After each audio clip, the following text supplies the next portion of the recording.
Tenemos desde Brasil a Bruno Brandão, es el responsable de Transparencia Internacional. Él ha estado aquí en otras ocasiones. Bruno, buenos días. Buenos días. Muy buenos días. Y también tenemos desde Perú a Samuel Rota, que es sociólogo y también responsable allá de Transparencia Internacional. En Brasil nace Odebrecht y en Perú ahora ha tenido unas circunstancias muy duras. Podríamos comenzar con ambos, primero desde Brasil, porque en las últimas horas hemos conocido una decisión que afecta al expresidente Lula. Que nos haga una visión panorámica de lo que está ocurriendo, 2 minutos cada uno, tanto Brasil con usted, Brandão, y posteriormente con Rota. Comenzamos con usted. Bueno, muchas gracias otra vez por la invitación, un placer. Y la situación ahora se vuelve un poco más complicada en el proceso del expresidente Lula. Ya se había un camino de condenación ya formalizado. Fue condenado en su primer juicio, en primera instancia, por el juez Sérgio Moro, el titular de Lava Jato. Fue condenado a 9 años de cárcel, prisión. Luego, el Tribunal de Apelación, él entró con recursos de apelación y el tribunal confirmó la condenación y subió su penalidad para 12 años de cárcel. Y fue una decisión de unanimidad. Son tres jueces de segunda instancia, llamamos de desembargadores. Los 3 jueces decidieron por unanimidad. Y cuando la decisión se hace por unanimidad, hay menos posibilidades de seguir con apelaciones. Entonces se redució mucho las posibilidades de defensa del expresidente y la tendencia natural ahora sería el próximo paso, el siguiente paso, la cárcel. Sin embargo, la discusión se volvió a una cuestión constitucional sobre en qué momento es constitucionalmente correcto ejecutar la sentencia de prisión. Si ya en segundo nivel, en segunda instancia, o en lo que llamamos de tránsito en juzgado, en la finalización total de cualquier posibilidad de recurso, cualquier posibilidad de apelación en 4 niveles de jurisdicción: el juez, el Tribunal de Apelación, el Supremo Tribunal de Justicia y el Supremo Tribunal Federal. Y eso ha sido el modelo brasileño desde hace décadas, y el resultado de ese modelo es la impunidad casi absoluta de cualquier persona que puede pagar buenos abogados y postergar la decisión y apelar infinitamente. Hace poco tiempo, hace menos de 2 años, el Supremo Tribunal Federal, nuestro Tribunal Constitucional, ha cambiado la interpretación de la Constitución. Ha cambiado que no era hasta el último recurso, sino sería suficiente la confirmación de la sentencia en segundo grado, en segundo nivel. Es lo que pasó con Marcelo Odebrecht, es lo que pasó con diversos investigados y reos de Lava Jato, y es lo que pasó con el expresidente Lula. Ahora, sin embargo, hay la amenaza que el Supremo Tribunal Federal va a reverter otra vez esa interpretación y volver al antiguo modelo, el modelo de impunidad. Y eso podría salvar al expresidente Lula de la prisión, por lo menos por el momento, digamos. Perfecto. Bueno, regresaremos con usted en un momento para seguir conversando de Brasil. Vamos a pasar a Perú, que vive unas circunstancias especialmente excepcionales con la renuncia de su presidente. Para hacer un resumen completo, Samuel, en unos 2 minutos también, por favor, de lo que está pasando en Perú en este momento y de cómo va el caso Odebrecht. Sí, buenos días. Muchas gracias por la invitación y un gusto poder conversar con ustedes. Efectivamente, el presidente Kuczynski se acaba de sumar a la lista de bajas relacionadas al caso de Lava Jato, las bajas al más alto nivel. Si bien no directamente ha renunciado por las investigaciones que todavía están en curso, sí ha jugado un papel importantísimo las evidencias que habían salido en los últimos meses sobre que una de sus empresas había estado recibiendo dinero de Odebrecht cuando él era ministro de Alejandro Toledo, el presidente Toledo, hace ya 10 años o un poco más. Pese a que él había señalado que había establecido una muralla china cuando asumió el cargo de ministro y le había encargado a una persona de su confianza la gestión de sus empresas. La dimisión de Kuczynski es resultado directo de la exposición de unas grabaciones de un congresista de la oposición que registró unas conversaciones que tuvo con un ministro de este gobierno en donde se negociaban obras para las regiones de este congresista a cambio de votar en contra del pedido de vacancia del presidente Kuczynski. Bueno, hay una pregunta sobre el mismo punto y vinculándolo a lo de Brasil. En Brasil, señor Brandão, aparece Lula da Silva como el preferido para unas elecciones presidenciales. Sin embargo, todo luce indicar que la justicia ha tronchado ese camino y esa posibilidad. ¿Cómo está el panorama? ¿No genera esto un enredo? ¿Y si puede ser candidato con este proceso? Exacto. ¿Puede a pesar del proceso ser candidato?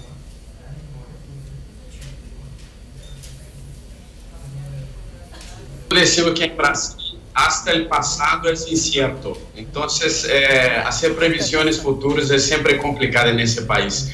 Pero la situación también del sistema electoral ha evolucionado mucho en los últimos años en Brasil, porque la población brasileña fue a las calles y luchó por una nueva ley, la ley de la ficha limpia.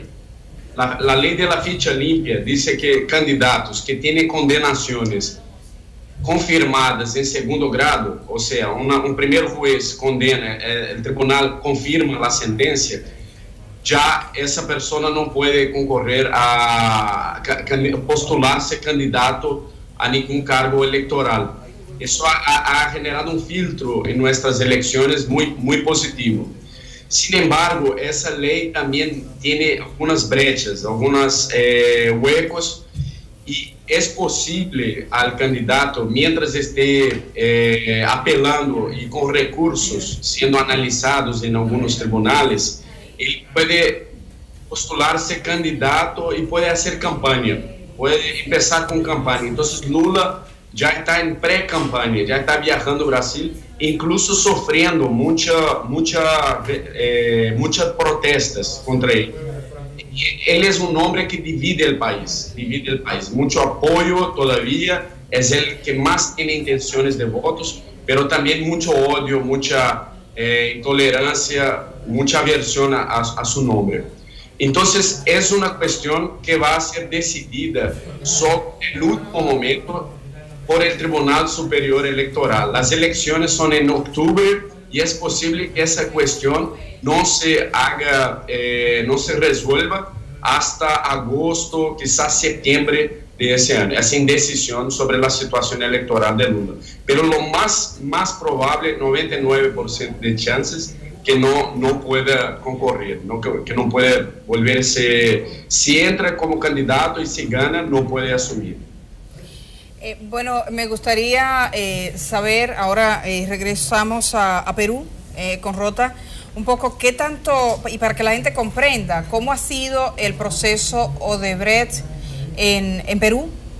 Quisiera ir con Samuel Rota para que nos hablara un poquito de cuántas personas hay imputadas, cuántas personas hay detenidas, cómo han accedido los jueces a tener pruebas. Por ejemplo, sabemos que el representante de Odebrecht en Perú ha dado unas declaraciones que han sido bastante conflictivas. Un poco ese escenario y comprenderlo desde aquí, que también tenemos un expediente de Odebrecht abierto. Sí, aquí en nuestra fiscalía hay, según la última información que recibimos en Proética, hay 41 expedientes abiertos en distintas fiscalías, tanto fiscalías anticorrupción y fiscalías de lavado de activos. 41 expedientes. La cantidad de implicados es bastante grande. Hablamos de decenas de personas, no cientos. Distintos proyectos de infraestructura y varias compañías, no solamente Odebrecht, sino también otras empresas brasileñas, OAS, Camargo Correa y, punto importante, también empresas peruanas. Hace un par de meses se hizo público que había una investigación en curso contra lo que se conoce como el Club de la Construcción, que son empresas constructoras peruanas de las más grandes que hay en nuestro país, cuyos directivos estaban involucrados en los actos de corrupción, y de hecho se solicitó la detención de varios de encumbrados empresarios. Todo esto se posibilitó por la declaración primero de Marcelo Odebrecht, cuya declaración se tomó en Brasil por parte de fiscales peruanos, quien dijo: sí, miren, nosotros le hemos dado plata a todos los candidatos, hemos participado en un montón de elecciones, los sobornos los hemos gestionado a través de nuestros socios locales, pero ¿saben qué? Todo eso pregúntenselo ustedes a Barata, Jorge Simões Barata fue el representante, el superintendente de Odebrecht aquí en el Perú en la época donde al parecer ocurrieron la mayor cantidad de casos de corrupción. La declaración de Barata se tomó finalmente por parte de la Fiscalía, por parte de una de las fiscalías que está haciendo las investigaciones, se tomó hace cosa de un mes, si no me equivoco mal, y confirmó todo lo que Marcelo Odebrecht había adelantado. El país, sí. Y eso desató pues varios allanamientos del local diario de Fuerza Popular, que es el principal partido de oposición, dirigido por la hija de Alberto Fujimori. Se allanaron las empresas de estas personas, de estos empresarios peruanos, las casas de políticos y funcionarios también. El fin de semana se han allanado las casas del expresidente Kuczynski en San Isidro y en las afueras de Lima, en Cieneguilla, su casa de campo. Me gustaría preguntarle, allá con lo que ha dicho Rota desde Perú a Brandao, ¿cómo es que algunos países han podido acceder al testimonio del presidente de Odebrecht? Sí, el interrogatorio que ha hecho, por ejemplo, el Ministerio Público de Perú y que ha interrogado incluso a su representante. ¿Cómo las autoridades de cada país? ¿Hay posibilidades? ¿Pueden hacerlo los dominicanos? ¿Pudieran hacerlo el Ministerio Público de este país? Bueno, hay limitaciones en la cooperación de las autoridades brasileñas con las autoridades extranjeras por el acuerdo de colaboración, decimos aquí acuerdo de delación premiada, ¿no? O entonces, eso en el caso de los individuos. En el caso de la empresa, el acuerdo de leniencia, ¿no? Leniency Agreement. Por restricciones contractuales en esos dos acuerdos, el acuerdo con la empresa y el acuerdo con los 77 ejecutivos de Odebrecht que colaboraron con la justicia, las autoridades brasileñas se ven limitadas en su posibilidad de compartir informaciones y compartir evidencias que colectaron a través de las delaciones con países que no extendan la leniencia, las inmunidades a la empresa y a los ejecutivos. Es decir, a los países que no hicieron sus acuerdos de colaboración con la empresa. Pero República Dominicana lo hizo. Sí, entonces República Dominicana tiene un acuerdo que protege a la empresa, protege a los ejecutivos. No necesariamente le da total inmunidad, pero un acuerdo que tiene que pagar algo, tiene que pagar una multa, pero no van a ser procesados más criminalmente, más allá de lo que responden en Brasil. En el caso de Dominicana, si ya tienen ese acuerdo, por parte de Brasil no hay ninguna limitación para compartir las pruebas. Depende de solicitar las informaciones hasta donde creen necesarias para aclarar la responsabilidad de los nacionales, de quienes recibieron soborno, ¿no? Digamos, funcionarios de gobierno, de partidos, etc. Entonces depende de la iniciativa de las autoridades extranjeras, en los casos en que ya existe acuerdo. Siempre se habló de la posibilidad de que medios de comunicación o personas de otros países pudieran hacer preguntas sobre los procesos. En un momento determinado, usted mismo nos decía aquí que eso parecía que se estaba cerrando. ¿Cuál es la realidad en este momento en caso de que organizaciones, y ustedes que son parte de una organización de la sociedad civil, de tener acceso a las realidades de los hechos de los diferentes países? Y por supuesto nosotros estamos pensando básicamente en el nuestro. Sí, bueno, es una situación compleja porque en los términos del acuerdo solamente se hará la comunicación entre autoridades de Brasil y del país que solicita la información y nadie más. Incluso en algunos casos solo la autoridad central de la cooperación penal. Si otro órgano de control interno solicita la información, tampoco puede recibirla. Hay una restricción formal para quien la información llega en el país. Ahora, en Brasil se ha desarrollado, en el caso Lava Jato se ha llevado hasta el extremo. Así, hay mucha gente dice que demasiada transparencia, que incluso perjudica a las investigaciones. Pero lo importante de esa transparencia es que podemos, es lo que Transparencia Internacional ahora está luchando, es que esta limitación del uso de compartir las pruebas de Odebrecht tiene un límite.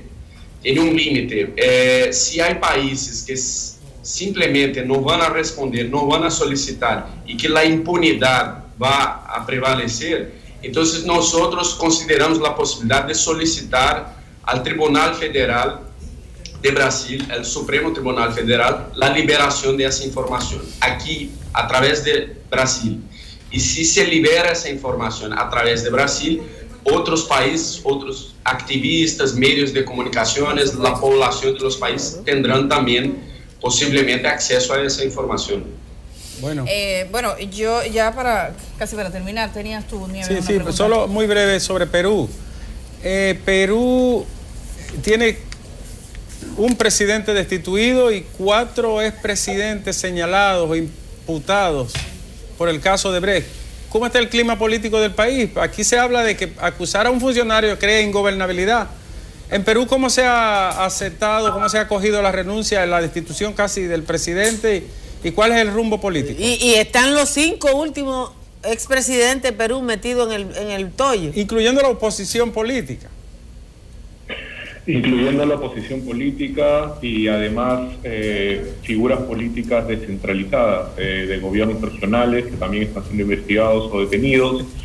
Los 2 últimos alcaldes de Lima, el actual alcalde de Lima, la anterior alcaldesa están siendo investigados. Entonces, aquí lo que estamos viendo es un clima de desconfianza muy elevado, muy alto, mucho descreimiento. Sin embargo, la renuncia de Kuczynski se ha tomado con un poco de alivio, ha sido una forma de descargar un poco de tensiones. A esto contribuyen varias cosas, y es que el Congreso, que está en manos de la oposición fujimorista, ya no tiene margen para crear más desorden. ¿Por qué? Porque si el presidente Vizcarra decide renunciar, se llama inmediatamente a elecciones generales y los congresistas no quieren perder su curul. Entonces, estamos en un momento de transición, de calma chicha, digamos. Se está buscando un gabinete de ministros que pueda llevar adelante reformas importantes. El presidente Vizcarra ha dicho en su primer discurso que la lucha anticorrupción va a recuperar prioridad en la agenda, que es algo que nosotros desde Proética pedimos también, y creemos que hay un espacio para implementar algunas reformas sustantivas. Para empezar, debe de determinarse que la recepción de financiamiento ilícito de campañas políticas sea un crimen penal y pueda ser perseguido y sancionado como en otros países. Esto nosotros creemos que ha contribuido a la extensión de la recepción de dinero por parte no solo de Odebrecht, como ya decía, sino de muchas otras empresas y además de otros actores vinculados a economía ilegal, que bueno, en este momento no es momento para detallar. Exacto. Bueno, pues nosotros estamos muy agradecidos por el privilegio que ambos nos han concedido de poder hablar desde sus respectivos países para la gente que está en sintonía con este programa matutino. Gracias a Samuel Rota desde Perú. Por supuesto que posteriormente tendremos nuevos contactos y ya Brandao varias veces le hemos tenido en este programa. Muchísimas gracias por aceptar en el día de hoy para ambos. Muchas gracias. Un gusto. Gracias. Gracias, muchísimas gracias.